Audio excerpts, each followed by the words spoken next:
Olá pessoal, hoje eu resolvi fazer um vídeo a respeito de ética profissional. Há alguns dias atrás, eu estava no meu Instagram e recebi um convite, para uma pessoa tinha me adicionado, e eu fui ver quem era. Era uma pessoa que eu não conhecia, entrei no perfil, vi que era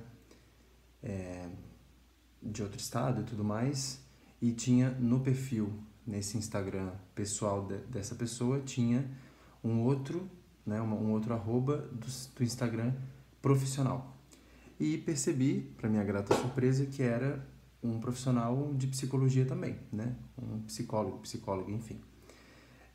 Quando eu entrei no perfil profissional desta pessoa, eu vi que nos últimos stories dela haviam postagens minhas, só que sem ter sido compartilhado do meu Instagram.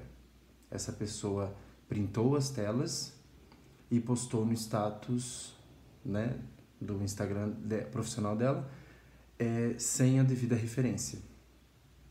E por que eu começo com essa pequena história a respeito de ética? Porque, a meu ver, isso já é um problema ético. O código de ética do psicólogo, da psicóloga, ele tem uma série de regrinhas, que determinam a postura que o profissional deve ter em relação aos seus pacientes, em relação ao mercado e tudo mais. Mas eu gostaria de fazer esse vídeo numa fala um pouco mais genérica, porque a questão ética ela vai muito mais do bom senso, Então, por exemplo, esse caso que eu trouxe no começo, a meu ver, é muito mais questão de bom senso dessa pessoa do que necessariamente de uma questão mais formal, relacionado a sigilo profissional, que é tão discutido, Porque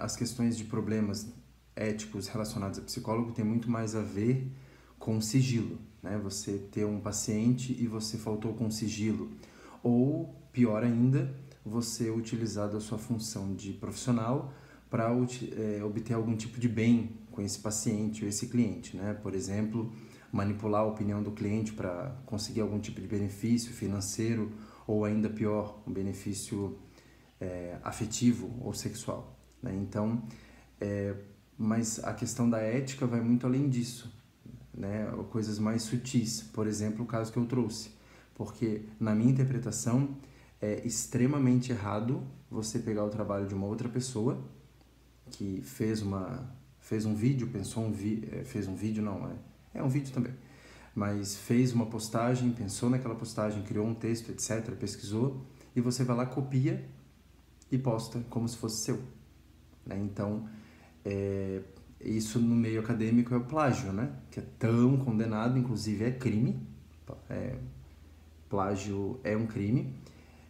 Então eu queria trazer um pouco a respeito disso, trazer essa reflexão, que é muito importante a gente ver o trabalho alheio e, quando gostar do trabalho, repostar o trabalho inteiro, inclusive de quem trouxe esse trabalho. E ainda a respeito de questões éticas, dentro da psicologia, tem muita discussão teoria-prática, porque os dilemas éticos na psicologia também vão no sentido de que muitas vezes a gente é ensinado a seguir a teoria, Então, a teoria freudiana, a teoria comportamentalista, e Gestalt e tudo mais.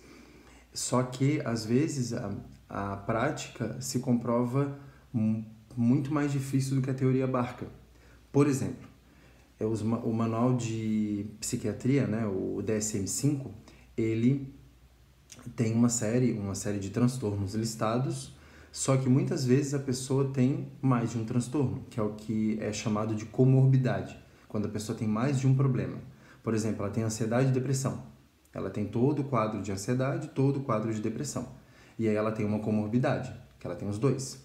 Só que nos manuais eles ensinam qual que é a diretiva, para você tratar a ansiedade e para tratar a depressão. Mas não fala ansiedade com depressão, depressão com TDAH, entende? Então, você tem que ir para além da teoria para poder fazer o trabalho. E aí, onde que você esbarra na questão ética?